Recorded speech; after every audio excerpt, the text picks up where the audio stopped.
নমস্কার বন্ধুরা, অনেক দিন পর আমি চলে এসেছি তোমাদের পরিবেশবিদ্যা শিক্ষা নিয়ে। সেই 5ই জুন এসেছিলাম, সেদিন ছিল বিশ্ব পরিবেশ দিবস। সেই দিনের পর আর দ্বিতীয়বার তোমাদের কাছে পরিবেশবিদ্যা শিক্ষা নিয়ে আমি চলে এসেছি। 5ই জুন যারা কোশ্চেন অ্যান্সারগুলো আমার পড়েছো,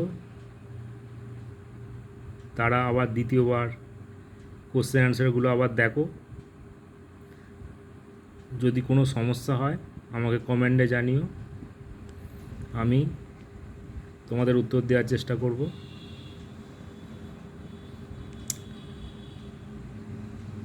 এই পরিবেশবিদ্যা শিক্ষা তোমাদের সবারই কাজে লাগবে। যারা 11-12 পড়াশোনা করছো, যারা কলেজে ফার্স্ট ইয়ার পড়ছো, এবং যারা ডিএলএড এবং টেট পরীক্ষা দেবে, সবারই সাহায্য হবে কিছু না কিছু। আমি চেষ্টা করব সবাইকে সাহায্য করার জন্য। তোমরা রেগুলার আমার ক্লাসগুলো একটু ফলো করো। আমি তোমাদের আজকে কতগুলি কোশ্চেন অ্যান্সার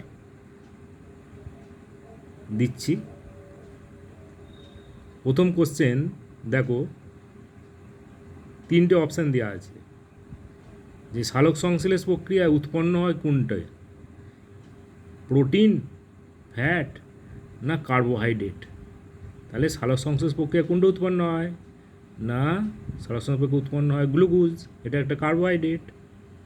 দ্বিতীয়ত, বায়ুমণ্ডলের নিম্ন স্তরের নাম কি? বায়ুমণ্ডলের নিম্ন স্তরের নাম কি? আয়নোস্ফিয়ার, টপোস্ফিয়ার না ট্র্যাটোস্ফিয়ার? তাহলে বায়ুমণ্ডলের নিম্ন স্তরের নাম হচ্ছে সবচাইতে, সেটা হচ্ছে ট্রপোস্ফিয়ার। 3 নম্বর কোশ্চেন, 1994 সালে ভারতে গ্যাস দুর্ঘটনা ঘটেছিল কোনটা? 1984 সালে ভারতে গ্যাস দুর্ঘটনা ঘটেছিল কোনটি? বম্বে গ্যাস দুর্ঘটনা না ভূপালে গ্যাস দুর্ঘটনা না ব্যাঙ্গালোরে? না, 1994 আবার সেই ভুল হচ্ছে। 1984 সালে ভূপালে ভারতে বিশাল একটা বড় গ্যাস দুর্ঘটনা ঘটেছিল। আর একটা জিনিস মনে রাখবে, 1984 এর 1984 দু বছর পর 1986 সালে একটা গ্যাস দুর্ঘটনা ঘটেছিল, সেটা চেরনোবিল দুর্ঘটনা, গ্যাস দুর্ঘটনা। সেটা হয়েছিল পূর্বতন রাশিয়ায়, বর্তমানে এটা সম্ভবত ইউক্রেনে। তাহলে 1984 সালে ভারতে গ্যাস দুর্ঘটনা ঘটেছিল ভূপালে। মিনামাটা রোগ হয়েছিল কিসে বা হয়েছিল নয় এটা ঠিক। মিনামাটা রোগ হয় আর্সেনিকের জন্য না আর্সেনিক আমাদের শরীরে প্রবেশ করার জন্য, না পারদের জন্য, না সীসার জন্য? সীসা মানে লেড। তাহলে কিসের জন্য মিনামাটা রোগ হয়? না মিনামাটা রোগ হয় পারদ, আমাদের শরীরে যদি পারদের প্রবেশ ঘটে তাহলে এই মিনামাটা রোগ সৃষ্টি হয়। বায়ুমণ্ডলে নাইট্রোজেনের পরিমাণ কত? 90 ভাগ না 90% না 80 ভাগ না 70 ভাগ? এটা বলতে হবে মোটামুটি 80%। পরিবেশ নিয়ে প্রথম আন্তর্জাতিক সম্মেলন হয়েছিল কোথায়? আমাদের দিল্লিতে না নিউ ইয়র্কে আমেরিকার, না সুইডেনের স্টকহোম শহরে? না, আমরা জানি আগের ভিডিও থেকে যে 1972 সালে সুইডেন দেশের স্টকহোম শহরে কি না প্রথম আন্তর্জাতিক সম্মেলন হয়েছিল। খনিজ সম্পদ হলো নবীকরণযোগ্য না নবীকরণ অযোগ্য না কোনোটিই নয়? তাই নবীকরণযোগ্য মানে কি? যেটাকে আমরা পুনরায় ফিরে পাওয়া যায়। আর নবীকরণ অযোগ্য মানে যেটাকে আর ব্যবহার করলে ফিরে পাওয়া যায় না, না কোনোটাই নয়। কোনটা হবে তাহলে? খনিজ সম্পদ বলতে কি? কয়লা, পেট্রোল, ডিজেল, কেরোসিন, এইগুলো। তাহলে এইগুলো কি ব্যবহার করলে আবার সেটা পুনরায় ফিরে পাওয়া যায়? যায় না। সুতরাং এটা হচ্ছে নবীকরণ অযোগ্য। সমুদ্র জলের পরিমাণ পৃথিবীর সম্পূর্ণ জলের 63%, না 71%, না 97%? আমাদের সমুদ্র জলের পরিমাণ, যা আমাদের পৃথিবীতে জল আছে তার সমুদ্র জলের পরিমাণ কত? সবচেয়ে বেশি। কত সেটা মনে হয় তোমাদের? না 97%। নিম্নলিখিত কোনটি গ্রিন হাউস গ্যাস? নিম্নলিখিত কোনটি গ্রিন হাউস গ্যাস?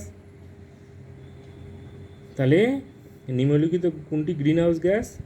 আমরা মোটামুটি আগের দিনে পড়েছি যে কার্বন ডাইঅক্সাইড, মিথেন, সিএফসি, নাইট্রোজেনের বিভিন্ন অক্সাইডগুলো, ওজোন, আর হচ্ছে আমাদের জলীয় বাষ্প, এগুলো মোটামুটি গ্রিন হাউস গ্যাস। তাহলে এখানে কোনটা অপশানে আছে? মিথেন। তাহলে 3 নম্বর মিথেন। নিচে কোনটি fossil fuel? Fossil fuel, fossil fuel মানে, ফসিল মানে যেটা খনি থেকে বা মাটির ভেতর থেকে যেটা, যে ফুয়েল বা জ্বালানিটা আমরা পাই, কোনটা? কোনটা নয়, সরি। তাহলে নিচের কোনটি ফসিল ফুয়েল নয়? তাহলে ফসিল ফুয়েল আমরা কোনটা বলতে চাইছি? না, ফসিল ফুয়েল বলতে আমরা জানি যে যেটা আমাদের মাটি থেকে যে ফুয়েল বা খনিজ জ্বালানিগুলো পাওয়া যায়, যেমন কয়লা, পেট্রোল, ডিজেল, কেরোসিন ইত্যাদিগুলো আছে, এইগুলোকে আমরা ফসিল ফুয়েল বলি। জীবাশ্ম জ্বালানি আর কি, যেটা মানে জীব ভূমিকম্প বা বিভিন্ন কারণে জীব মাটির তলায় গিয়ে সেখানে যে জ্বালানি তৈরি হয় সেটাকে আমরা ফসিল ফুয়েল বলি। তাহলে এখানে কোনটা ফসিল ফুয়েল নয়? কয়লা একটা ফসিল ফুয়েল আমরা জানি, পেট্রোলিয়ামের মধ্যে petrol, diesel, kerosene fossil fuel আমরা জানি। তাহলে কাঠ কিন্তু ফসিল ফুয়েল নয়, কারণ কাঠ হচ্ছে মাটির উপরে থাকে, সেটা কখনোই ফসিল ফুয়েল নয়। সেটা যখন ভূমিকম্পের ফলে মাটিতে চলে যাবে এবং বছর পর বছর থাকবে মাটির নিচে, সেটা কাঠটা কয়লায় পরিণত হয়ে আমাদের জ্বালানি তৈরি হয়। কিন্তু এটা এখানে কাঠ হচ্ছে ফসিল ফুয়েল নয়। পরের কোশ্চেন দেখো, পরিবেশ গঠিত হয় কেবলমাত্র সজীব উপাদান দ্বারা, না সজীব এবং নির্জীব উপাদান দ্বারা, না উপরোক্ত কোনোটাই নয়, কোনো উপাদানই নয়? তাহলে পরিবেশ গঠিত হতে গেলে আমাদের দুটো উপাদানই লাগবে, সজীব এবং নির্জীব। খ উত্তর। পৃথিবী তার প্রধান শক্তি গ্রহণ করে চাঁদ থেকে, না মঙ্গল গ্রহ থেকে, না সূর্য থেকে? তাহলে এখানে হবে গ, সূর্য থেকে, কারণ সমস্ত শক্তির উৎস হলো সূর্য।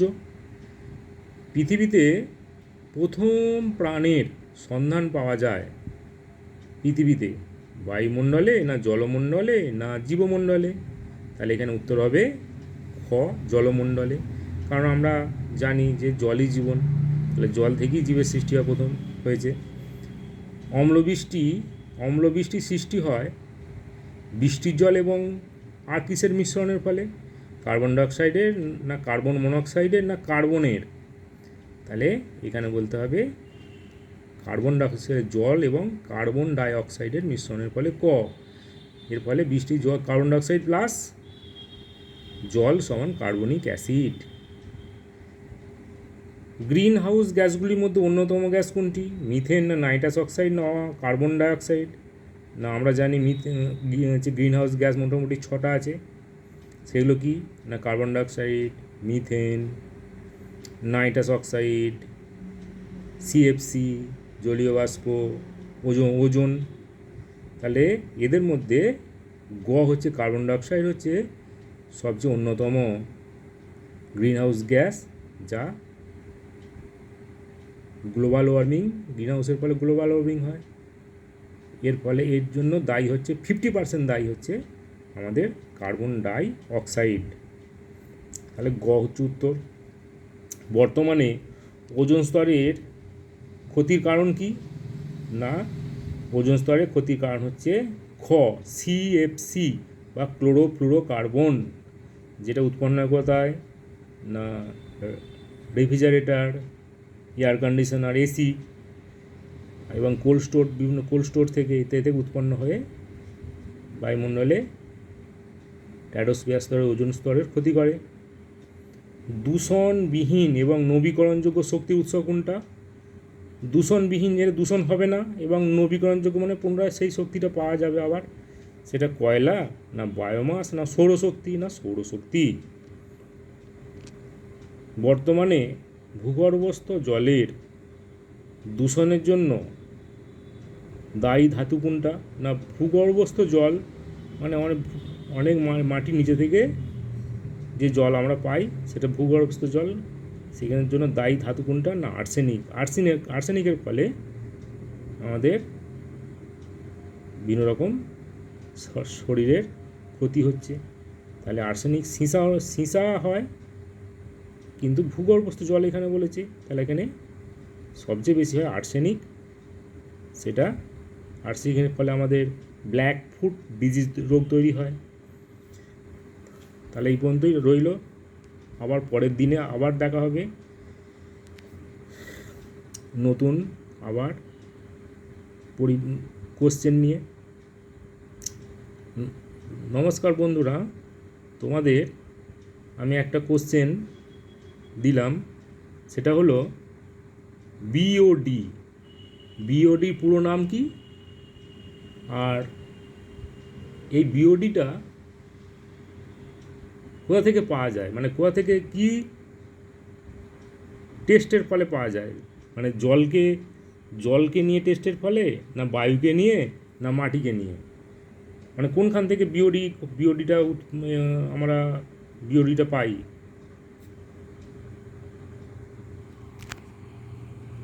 মানে হচ্ছে আমরা বিওডি পরীক্ষাটা করি, সেটা কাকে নিয়ে? জলকে নিয়ে, না বায়ুকে নিয়ে, না মাটিকে নিয়ে? সেটা তোমরা অবশ্যই কমেন্টে জানিও। আজ এখানেই শেষ করলাম। নমস্কার, ভালো থাকবেন সবাই।